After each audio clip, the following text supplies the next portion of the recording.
L'essentiel, le citoyen, il faut que quand on vienne, on fasse cesser l'infraction tout de suite. Et dans ces quartiers-là, le métier de policier il a tout son sens. Vraiment, c'est totalement pour ça qu'on s'engage dans la police et dans ce genre d'unité.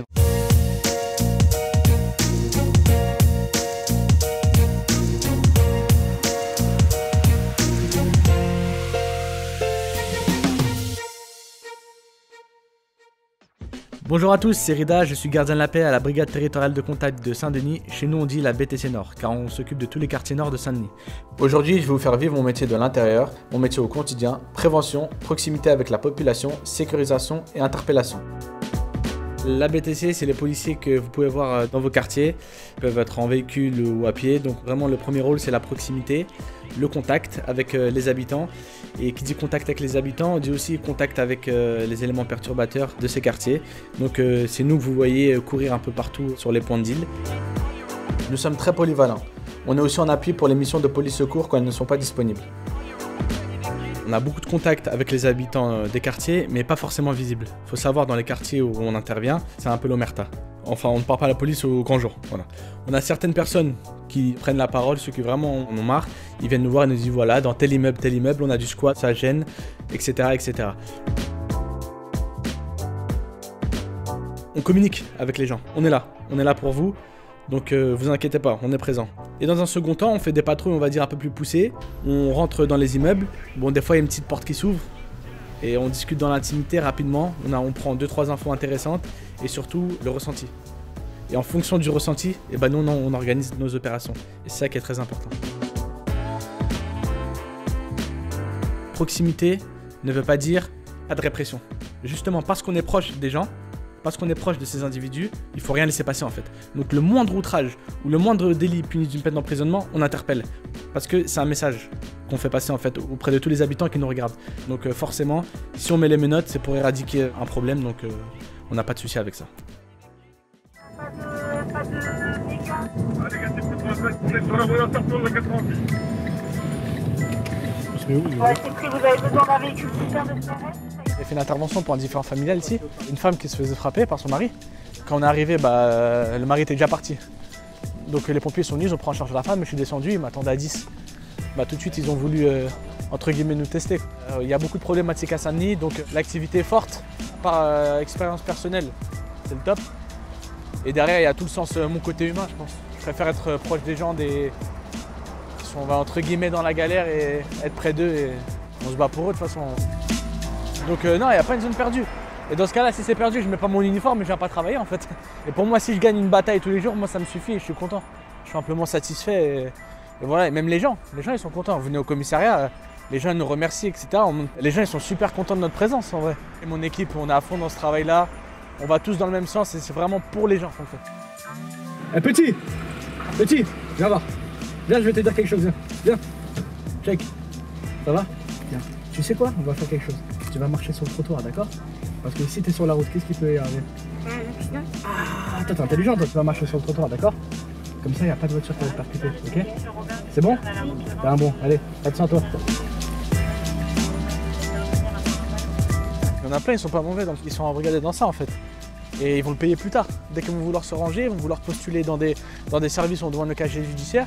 Et là forcément ils s'excluent de la société en fait. Ce qu'on s'efforce à leur dire. Quand on les interpelle, ça ne nous empêche pas de parler avec eux. Des petits ils ont 15 ans, 14 ans. Et c'est aussi notre travail un peu de faire ce rôle de grand frère entre guillemets. On le fait. Il y en a, on les recroise, ah c'est bon chef, j'ai arrêté mes conneries, je travaille et tout, ils me montrent un contrat de travail et tout. Tant mieux, tant que je ne le revois pas sur le terrain, c'est mieux. Moi c'est que mon taf il est fait. Il est là, c'est sac à dos. Voilà. Donc là on va sur une mission de police secours, c'est des individus perturbateurs dans un bâtiment, donc on y va, on va procéder au contrôle de tout le monde. Si on constate l'infraction, on verbalisera. Top, c'est parti. Alors, quand on arrive en face, il y a de la musique avec leur téléphone, ils sont en train de rouler des joints, enfin, consommation de produits stupéfiants et il y a le non-port du masque. Vous allez arrêter de traîner ici, comme je disais. Vous allez arrêter de traîner ici. Ah, vous allez aller plus loin et tout sur ma copine, pas de soucis, ici, vous n'allez pas rester ici. C'est sûr et certain ça, c'est sûr. Là, je viens d'avoir une information. Là, il y a un point de vente. Le produit serait dans le garage derrière moi. On va faire une visite de parking. Donc voilà, ça fait partie de nos doléances et du travail de la BTC. On va essayer de faire tous les recoins du parking à la recherche de produits stupéfiants. Si on en trouve, tant mieux, ça fera une prise sèche.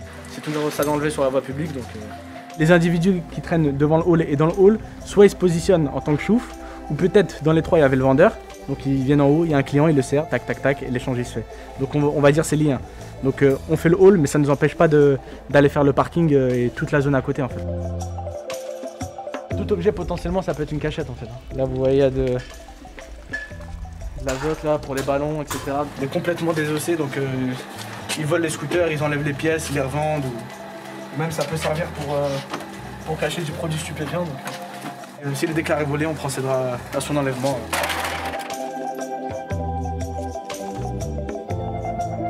Bon, allez, il y a du squat comme ça. Ouais. Vous vous rendez compte, vous rentrez à 2 h du matin parce que vous travaillez de nuit et vous voyez 15-20 personnes ici. C'est le rôle de la BTC en fait, de venir les harceler, venir les contrôler, les évincer, etc. Il faut leur dire qu'en fait, leur terrain ne leur appartient pas. Ils viennent squatter là parce que c'est tranquille. Je leur dis, mais est-ce que vous faites ça en bas de chez vous? Ah non, je peux pas, il y a ma mère. Bah, qu'est-ce que vous faites ici en fait? Vous faites du bruit, vous gênez les gens, mais c'est le tout d'expliquer pourquoi on intervient. L'essentiel, le citoyen, il faut que quand on vienne, on fasse cesser l'infraction tout de suite. Parce que si on repart et que ça recommence, ou si on repart et on les a laissés, c'est pas bon et c'est pas le rôle du policier quoi. Et dans ces quartiers-là, le métier de policier il a tout son sens. Vraiment, c'est totalement pour ça qu'on s'engage dans la police et dans ce genre d'unité. Donc là vraiment la BTC est très utile. C'est bon, on est tous là? Entendu, s'il te plaît. Donc là on va aller dans une cité de notre secteur, la BTC Nord. L'idée c'est de faire une arrivée dynamique sur le point de deal pour que eux, chaque jour ils aient le doute en fait, qu'on n'arrive pas de façon tranquille. C'est toujours dans la politique d'harcèlement des points stupéfiants pour amener la tranquillité pour ces habitants qui en ont bien besoin. Donc là on va vous montrer ce qu'on fait. À gauche, on descend, on va aller tout à gauche tout de suite.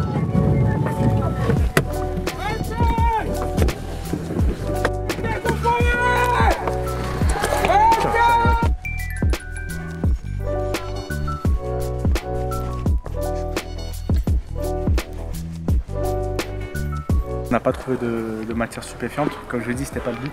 Là maintenant c'est d'assurer une présence humaine sur le secteur. Voilà, on repassera dans 10 minutes, 15 minutes, 20 minutes s'il faut, toutes les heures, juste pour harceler le point stupéfiant. On va marcher un peu, on va regagner les véhicules et on repassera plus tard dans la journée. Ouais. C'est notre but. Oui, on fait souvent du trafic de stupéfiants. On va dire que c'est un peu le gros de notre travail parce que le souci du trafic de stupéfiants, c'est tout ce qui en découle autour en fait. Donc les nuisances, le squat, l'insalubrité, etc. Donc si on tape tout de suite dans le trafic, bah forcément ça s'atténue quoi. Donc oui, le trafic de stupéfiants c'est notre quotidien et tous les jours on fait des interpellations.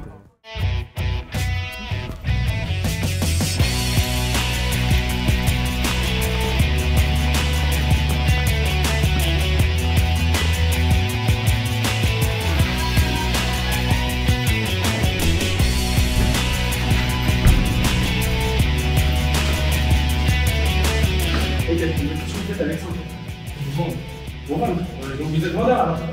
Il n'y a pas énormément de stupéfiants. Je pense qu'on va considérer sur l'interpellation.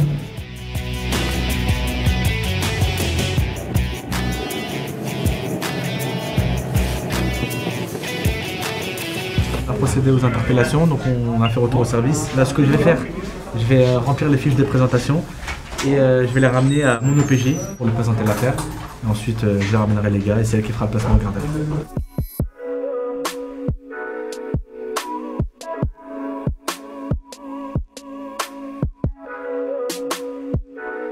Surtout montrer à ces dealers qu'on sera là tous les jours, même demain, on procédera à une interpellation s'il faut. Et ça montre aussi qu'on répond aux demandes des habitants du quartier. Alors là, comme vous voyez, c'est la cité Gaston Dourdin. À l'époque, c'était vraiment un four. On va dire que ça tournait environ 25 000 € par jour. Là, on peut rentrer calmement. Il n'y a pas de chouf. Et là, tout ça, c'était le noir de clients. On pouvait tomber sur 30, 40 clients d'attente.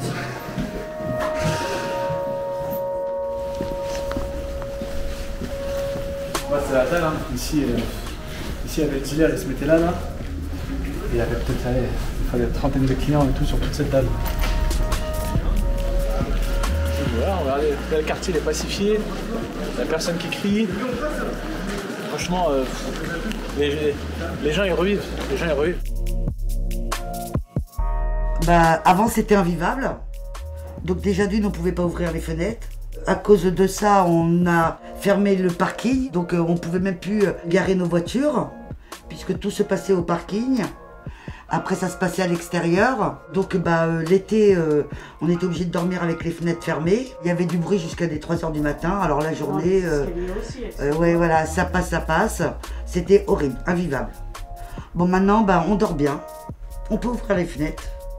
Et c'est déjà plus propre. Donc ça y est, on est tranquille. On peut vivre correctement. Il n'y a plus d'agressivité. On peut dire merci, on peut dire bravo. Voilà. Là, c'est le calme total, ça chante du tout. On n'entend plus que les corbeaux et les oiseaux. Voilà, et les rires des enfants. Les gens, ils ont besoin de vivre en paix. On a le droit de vivre en paix. Non, voilà. Justement, le métier de policier, il a tout son sens dans ces quartiers. Et quand il y a une personne qui nous remercie de notre action, ou je me dis qu'une personne elle a pu passer une nuit tranquille, et moi aussi je dors tranquille du coup à la maison et je suis super content de faire ce job là. Donc ouais, c'est super important le retour des habitants. Bon journée finie, un peu mouvementée hein. En tout cas nous on sera toujours là aussi proche pour les citoyens comme vous avez vu. J'espère que ça vous a plu, en tout cas n'hésitez pas à vous abonner sur nos réseaux. À très bientôt, allez ciao.